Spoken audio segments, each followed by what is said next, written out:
कूजन्तं राम रामेति मधुरं मधुराक्षरम् आरुह्य कविता शाखां वंदे वाल्मीकि कोकिलम। नमस्कार, आप सभी दर्शकों का वाल्मीकि के राम कार्यक्रम में स्वागत है। वाल्मीकि के राम कार्यक्रम के माध्यम से उन सवालों के जवाब आप तक पहुंचाना चाहते हैं जो सदियों से पूछे जा रहे हैं। क्या मर्यादा पुरुषोत्तम राम काल्पनिक थे या फिर वो सत्य हैं? अगर सत्य हैं तो जो मर्यादा या फिर जो सम्मान श्री राम को मिल पाया, तो क्या जो उनकी कथा, जो उनकी जीवन वृत्तांत को अपने शब्दों के माध्यम से उन्होंने राम कथा के माध्यम से उन्होंने रामायण में लिखी है, महर्षि वाल्मीकि को वो सम्मान क्यों नहीं मिल पाया? और सवाल ये भी पैदा होता है कि अक्सर उठाए जाते हैं कि आखिर जो सम्मान श्री राम को मिल पाया, आखिर वो महर्षि वाल्मीकि को क्यों नहीं मिल पा रहा है? जिस महर्षि वाल्मीकि जी ने रामायण में श्री राम की पूरी जीवन यात्रा को उन्होंने वृत्तांत में शब्दों के जरिए उन्होंने बहुत अच्छे से लिखा है, उनकी यात्रा का वृत्तांत उन्होंने लिखा है। तो सवाल ये पैदा होता है कि आखिर वही महर्षि वाल्मीकि के वंशज आखिर सनातन धर्म में, हिंदू समाज में अछूत क्यों हो जाते हैं? और आखिर सनातन धर्म में ये ऊंच नीच की परंपरा आखिर ये कहां से स्थापित हुई और ये कैसे, ये ताकि इसका लाभ आखिर क्यों बार बार जो है इन्हीं का लाभ उठा करके कुछ लोग श्री राम को या फिर समाज में बांटने की कोशिश करते हैं। इन तमाम सवालों का जवाब हम जानने की कोशिश करेंगे और हमारे साथ एक खास मेहमान है, हम उनकी भी चर्चा आपको जरूर इस कार्यक्रम में कराएंगे। मैं हूं पंकज कुमार और आप सभी देख रहे हैं द इंडिया प्लस न्यूज। तो सबसे पहले हमारे जो आज के मुख्य अतिथि हैं उनका स्वागत है और हमारे जो आज के मुख्य अतिथि हैं सबसे पहले आपका स्वागत है। जी धन्यवाद भैया। तो मैं चाहूंगा कि आप अपना परिचय खुद दें ताकि बेहतर तरीके से हमारे दर्शकों को मालूम हो पाए कि आज उनकी मुलाकात या फिर इस कार्यक्रम में जिनके साथ हम चर्चा करा रहे हैं, आखिर उनको जानना उनको क्यों बेहद जरूरी है। बहुत बहुत धन्यवाद Pankaj Kumar ji. The India plus news के माध्यम से आप संवाद कर रहे हैं। मैं भोपाल से महर्षि महेश योगी वैदिक विश्वविद्यालय में आचार्य हूं, डॉक्टर निलिम्प त्रिपाठी। वस्तुतः वाल्मीकि के कारण ही भगवान श्री राम है। अगर वाल्मीकि जी न होते और वे वाल्मीकि रामायण न लिखते तो राम जी का चरित्र कैसे ज्ञात होता। तो हम सब के लिए तो वे आकर हैं, वे मूल हैं। और उन्होंने वाल्मीकि रामायण के जिस प्रकार उसका स्मरण करें तो मंगलाचरण से प्रारंभ करते हैं। कूजन्तं राम रामेति मधुरं मधुराक्षरम् आरुह्य कविता शाखां वंदे वाल्मीकि कोकिलम। ये वाल्मीकि जी प्रारंभ में रत्नाकर नाम के एक ऐसे दस्यु थे जो कोई उनके निकट आता था उसका वो सब सामान हरण कर लेते थे। एक बार उनके जीवन में एक संत का आगमन हुआ। वे थे देवर्षि नारद। और देवर्षि नारद ने कहा कि ये जो आप सामान ले जाते हैं अपने घर में, तो क्या जो इसका पाप और पुण्य होता है इसका भागी कौन होगा? क्या आपके परिवारजन इसके पाप में भी अपनी सहभागिता करेंगे? और फिर परिवार ने मना कर दिया। वाल्मीकि लौटे, उस समय तो वे रत्नाकर थे, और लौटे और फिर देवर्षि नारद ने उन्हें राम नाम की दीक्षा दी। कहते हैं कि उल्टा नाम जप करके भी कि हर व्यक्ति में श्रेष्ठता की संभावना विद्यमान होती है। प्रारंभ में यदि कोई प्रतिकूल कर्म कर रहा हो लेकिन सत्संग करे, ज्ञान का आधान करे, तो वो पूज्य हो जाता है और आज तक उनकी पूजा हो रही है। तो एक दस्यु डाकू किस तरह सर्व पूजित हो गया, भारतवर्ष की यह जीवन रेखा है, यह कथा है।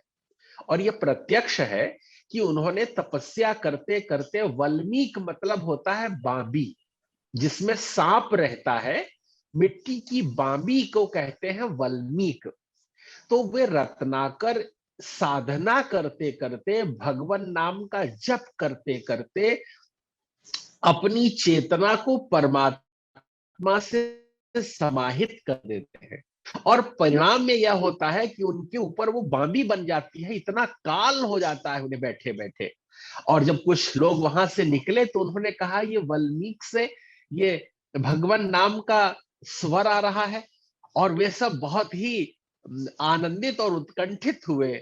देवताओं की कृपा, संत महर्षियों का स्नेह सौख्य का परिणाम यह हुआ कि मां सरस्वती की कृपा हो गई। देवर्षि नारद के इस बताए गए मार्ग से उन्हें पूरी राम कथा का चरित्र प्रत्यक्ष दिखने लगा, और उन्होंने राम के जीवन काल में ही ये सब कुछ लिख दिया। कितना सुंदर कवित्व लिखा, और पूरी राम कथा प्रत्यक्ष कर दी। वाल्मीकि रामायण में 77 सर्ग हैं और 7 कांड है। पहला बाल कांड, दूसरा अयोध्या कांड, तीसरा अरण्य कांड, चौथा किष्किंधा कांड, पांचवा सुंदर कांड, और छठवां लंका कांड, इसे युद्ध कांड भी कहते हैं, और सातवां है उत्तर कांड। तो 77 सर्गों में ये 7 कांड में संपूर्ण जीवन चरित्र लिखा, उनका पूर्व जीवन चरित्र और वर्तमान। व्यक्ति के कर्म की ही पूजा होती है। जो भी सत्कर्मशील है, जिनमें विद्या है, विनय है, विचार है, व्यवहार है, वो तभी पूजित थे और आज भी पूजित है। जब किसी व्यक्ति का सम्मान उसके घर में होता है तो आप ये समझिए कि वो यथार्थ सम्मान है। बाहर तो वो क्षण भर जाता है और परिस्थिति सापेक्ष व्यवहार करता है। तो जो व्यक्ति जैसा व्यवहार करता है, समाज में उसके प्रति वैसी धारणा बनती है। तो डॉक्टर कभी दिलीप जी, भी मैं आपको रोकूंगा। सवाल जैसा आपने ये कहा कि आपने एक बहुत अच्छी बात की कि अगर हम आज मर्यादा पुरुषोत्तम राम को देश और दुनिया में उनको जाना पहचाना जाता है, या उनको हम मर्यादा पुरुषोत्तम कहते हैं, तो सवाल ये पैदा होता है कि क्या वो कल्पना है या फिर वो सच है। सबसे बड़ा सवाल जो यह आज एक प्रश्न चिन्ह बना हुआ है। वो एकदम यथार्थ है।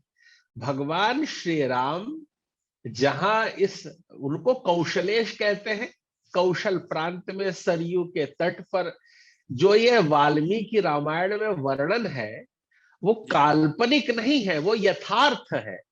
और जो यथार्थ है वो हम सबके व्यवहार जीवन चरित्र में है। वाल्मीकि रामायण के अनंतर आज से 500-550 साल पहले गोस्वामी तुलसीदास जी आए और उन्होंने रामचरितमानस लिखा। एक एक पंक्ति, एक एक शब्द मंत्र है, और एक एक शब्द के प्रभाव का हम प्रत्यक्ष अनुभव कर पाते हैं। तो किसी भी, जैसे कोई आधार नहीं होगा तो वर्णन कैसे होगा। आप कल्पना करिए कि अगर कोई नाट्य शास्त्र लिखता है, भरत ने नाट्य शास्त्र लिखा, तो पहले उन्होंने रामगढ़ में जाकर के वो गुफा देखी, वो कैसा मंच होता है उसको देखा, और फिर मंच का वर्णन उन्होंने नाट्य शास्त्र में किया कि इस तरह का मंच होना चाहिए। जैसे कोई कवि कविता लिखता है, सौंदर्य का वर्णन करता है, तो पहले सौंदर्य के प्रतिमान को देखता है, फिर उसके बारे में कवित्व गढ़ता है। आप ये कह रहे हैं कि बिल्कुल पुरुषोत्तम राम यथार्थ हैं, तो ये आखिर कहां से ये आप इसको कहेंगे, ये सवाल कहां से पैदा होना शुरू होता है कि जिनको इनको कहा यह जाता है कि श्री राम काल्पनिक है, और सवाल उठाने वाले आपको मालूम है कि सनातन धर्म या हिंदू धर्म के जो सबसे पिछड़े पैदान पे, जिसको अछूत या दलित कहते हैं, उस समुदाय से जो लोग हैं वो उसको बड़ी संख्या में उठाते रहे हैं। तो सवाल ये पैदा होता है कि आखिर जिस वाल्मीकि को, महर्षि वाल्मीकि को वो सत्य मानते हैं, उस समाज का हिस्सा मानते हैं, तो आखिर ये कहां से ये भाव पैदा होता है कि जिस महर्षि वाल्मीकि को समाज या सनातन धर्म में उनको सही माना जाता है, उस समाज का हिस्सा बनते हैं, और जिस महर्षि वाल्मीकि ने रामायण की रचना की है, उस काव्य को लिखा है, उनके ही जो है जो मर्यादा पुरुषोत्तम है उनको नकार देती है। अगर कोई वाल्मीकि, आखिर ये कहने का अवसर कैसे मिलता है? उन्होंने वाल्मीकि रामायण नहीं पढ़ा है इसलिए ऐसा कह रहे हैं। जिस दिन वो वाल्मीकि रामायण पढ़ लेंगे, उनमें विद्या का संस्कार आएगा। और कोई व्यक्ति अगर बिना पढ़े किसी पर कुछ बोलता है तो उसकी बात को गंभीरता से नहीं लेना चाहिए, क्योंकि बिना, जब तक आप किसी का खंडन करने के लिए या किसी भी चीज का मंडन करने के लिए उस विषय का बोध होना आवश्यक है। लेकिन इससे जो नुकसान तो हो वाल्मीकि, रहा है ना। मैं ये कह रहा हूं डॉक्टर नीलिम जी, इससे नुकसान तो हो रहा है। मर्यादा पुरुषोत्तम राम जिस जो आस्था का विषय है और जिनके लिए भव्य मंदिर का निर्माण अयोध्या में हो रहा है, आखिर जब उसकी आस्था पर जब सवाल उठता है, एक बड़े लोग उनकी बातों में, जैसा आप कह रहे हैं कि जब ये सवाल उठता है तो बहुत सारे लोग उनकी बातों को सच मानते हैं, उसकी राजनीति भी होती है और उसमें समाज में एक वर्ग जो है इस बात को सत्य भी मानता है। तो इससे कहीं ना कहीं धर्म की या फिर भगवान राम की जो आस्था है उस पर चोट तो पहुंचता है। ऐसा संभव नहीं है। जैसे कोई सूर्य को देख करके सूर्य के बारे में अगर हम आज बताएं और कोई कहे कि नहीं सूर्य नहीं है, ये कुछ और है। जैसे हमारे वेद पुराणों में, शास्त्रों में, हमारे वेदों में वर्णन है कि सूर्य मूल में स्थित है और संपूर्ण ब्रह्मांड उनकी परिक्रमा कर रहा है। शास्त्र का खंडन करने नहीं था, लेकिन जब कोई सत्य का बोध जिसको हो जाता है, फिर उसे समझ में आ जाती है बात। और जब बात तब समझ में आती है जब पूरी परंपरा शिक्षित हो। किसी राष्ट्र को उन्नत बनाने के लिए दो चीजें बहुत आवश्यक है। एक तो शिक्षा का संस्कार हो। जो कभी भी बिना पढ़े अगर किसी को डिग्री देंगे, तो फिर अगर वो उस डिग्री का उपयोग गलत तरीके से करेगा तो इसका जिम्मेदार कौन है? अच्छा, इसलिए बिना इसके परीक्षा दिए, डॉक्टर बिना डॉक्टर नीलिम परीक्षा दिए किसी को पास नहीं करना चाहिए। डॉक्टर नीलिम त्रिपाठी जी, आप विद्वान भी हैं और संस्कृत के जानकार भी।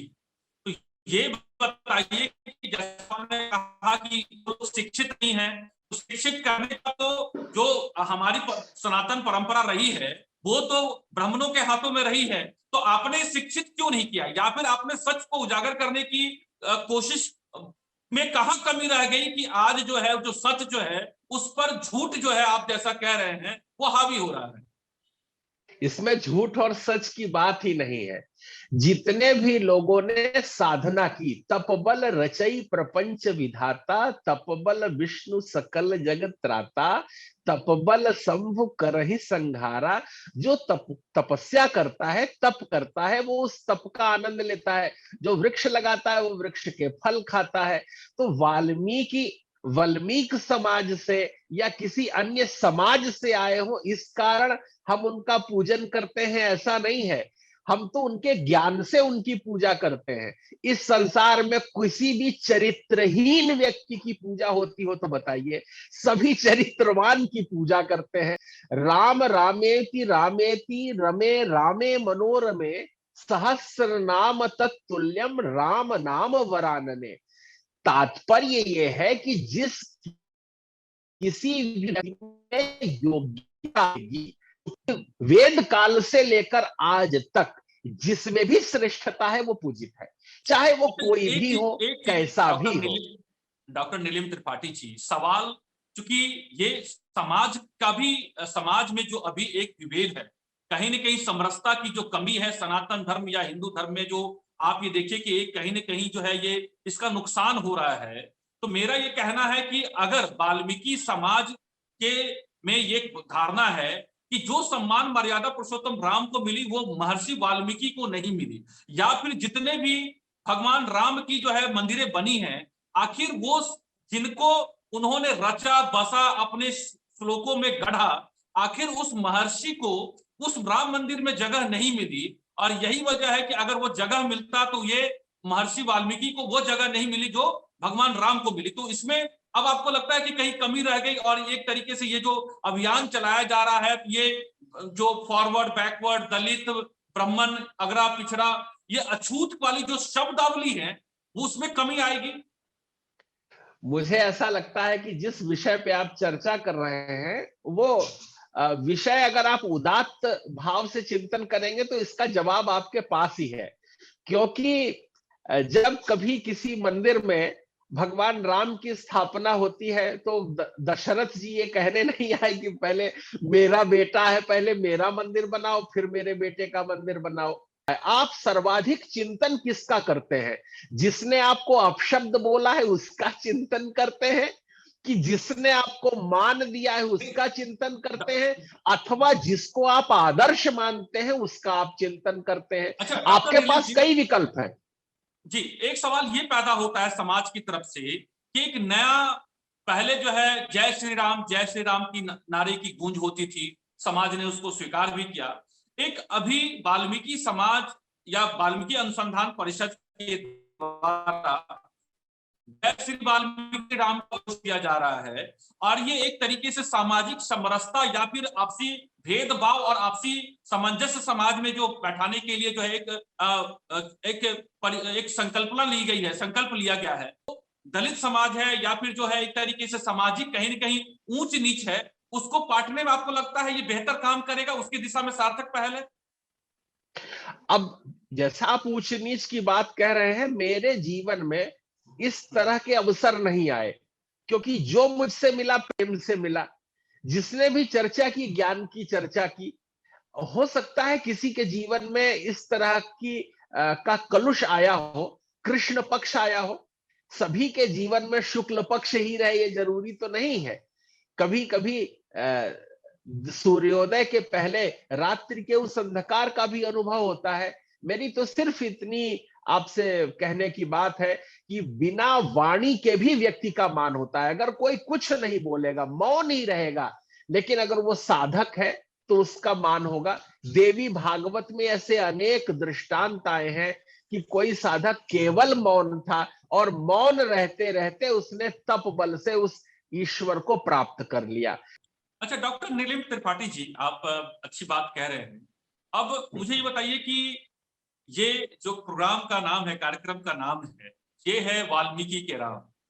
आप जब वाल्मीकि के राम, जब ये शब्द आपके कानों तक पहुंचता है, तो आप मन में क्या विचार आते हैं और क्या कुछ कहेंगे आप? ये तो सर्वथा सत्य है। वाल्मीकि के राम है, जन जन के राम है, हम सब के राम है। हमारे पिताजी के भी राम है, हमारे परबाबा के भी राम है। जैसे ये धरती हमारी भी माँ है, हमारे पिता की भी माँ थी और हमारे प्रपितामह की भी माँ थी। इससे संबंध नहीं बदल गया। तो वाल्मीकि राम हम सबके आदर्श हैं। वाल्मीकि रामायण को अगर कोई पढ़ता है तो आपको मैं बहुत ही आनंदित होगा। मैं प्रत्येक सर्ग के बारे में बता सकता हूं और इसकी चर्चा कर सकते हैं कि जब 19वां सर्ग आता है उसमें भगवान राम के चरित्र का बड़ा ही सुंदर वर्णन किया गया है। अच्छा, एक सवाल ये भी होता है कि जब वाल्मीकि जी की चर्चा होगी तो जाहिर सी बात है एक बड़ा संदेश इसके जरिए देने की कोशिश है कि देखिए, जब वाल्मीकि के राम हो सकते हैं और जब आप उनके वंशज हैं तो वो सब हमारे आपके हैं, इसमें कोई विभेद नहीं है। और सामाजिक विभेद कुछ किसी कालखंड में रहा होगा, उसको दूर करने का प्रयास ये आप लोग भी करते हैं या जिम्मेवारी आप सबकी बनती है? मुझे ऐसा लगता है कभी भेद था नहीं, और जिन लोगों ने उसको ये कह रहे हैं उसको ये सावधानी पूर्वक विचार करना है, सहज रहना है। और इस बात का कि जैसे किसी के घर कोई अतिथि आता है तो वो उसका मान करता है। तो जो भी राम को मानते हैं, जो भी वाल्मीकि को मानते हैं, हम उन्हें अपने गले से लगाते हैं, हम उन्हें अपना मानते हैं। और हर व्यक्ति को, जो भी हमारी परंपराओं का पोषक है, सनातन धर्म को मानता है, वो हमारे लिए स्तुत्य है, पूज्य है, आदरणीय है। उसका जीवन आदर्श होगा तभी समाज अच्छा होगा, तभी लोग व्यवहार अच्छे से करेंगे, अनुकूल शब्दावली का प्रयोग करेंगे। तो हमारे कार्यक्रम का समापन का समय आ गया है। डॉक्टर नीलिम त्रिपाठी जी, आपने अपने विचार रखे हैं, कुछ कहना चाहेंगे कि जो भ्रांतियां हैं, एक कहा यह जाता है कि जो वाल्मीकि जी के जो अपनी ओरिजिनल रामायण है वो लोगों के घरों तक नहीं पहुंची है, कई तरह की त्रुटियां हैं उसमें। गैर सनातन धर्म के भी मान्य हैं जो प्रभु राम और वाल्मीकि में आस्था रखते हैं कि वो उनके घरों में जो रखे हुए रामायण है उनको वो पढ़े। प्रिय पंकज जी, मेरी तो यही आपके इस बहुत ही सुंदर आपने संवाद किया, और मेरी तो यही द इंडिया प्लस न्यूज के माध्यम से मेरा यह विचार है कि घर घर में वाल्मीकि रामायण हो। अगर आप रामायण, वाल्मीकि रामायण पढ़ लेंगे एक बार, तो मैं विश्वास पूर्वक कहता हूं कि आपके जीवन में प्रश्न ही खत्म हो जाएंगे। इतना समाधान सुलभ होगा कि कहीं भेद ही नहीं दिखाई देगा। जैसे धरती धरती में, जल जल में, आकाश आकाश में, अग्नि अग्नि में भेद नहीं है। लकड़ी तिरछी रहती है इसलिए आग तिरछी दिखती है, आग तिरछी नहीं है, आग तो चलिए, बहुत समान बढ़िया। है। बहुत बहुत धन्यवाद पंकज जी। तो डॉक्टर नीलिम त्रिपाठी जी ने आज अपने विचार रखे हैं कि वाल्मीकि के राम जो ये कार्यक्रम है उसके जरिए रखा है, और उन्होंने जो बात रखी है मुझे लगता है कि आप सभी दर्शकों को काफी पसंद आया होगा। अगर आपको ये कार्यक्रम अच्छा लगा तो जरूर इस विचार को जन जन तक पहुंचाइए और अपने विचार जरूर हम तक भी पहुंचाइए। हम अगले एपिसोड में एक नए हम अपने नए अतिथि के साथ आपको आपकी मुलाकात कराएंगे। इस कार्यक्रम में बने रहने के लिए आप सभी का धन्यवाद। नमस्कार। नमस्कार नीलिम त्रिपाठी जी। नमस्ते भैया, नमस्कार। अगर आप चाहते हैं कि आपको इस तरह का इन्फॉर्मेटिव वीडियो मिलता रहे तो आप हमारे चैनल द इंडिया प्लस को सब्सक्राइब करना ना भूलें। साथ में आप बेल आइकन को दबाना भी ना भूलें ताकि आपको नोटिफिकेशन मिलता रहे। आप हमारे इस वीडियो को शेयर भी कर सकते हैं।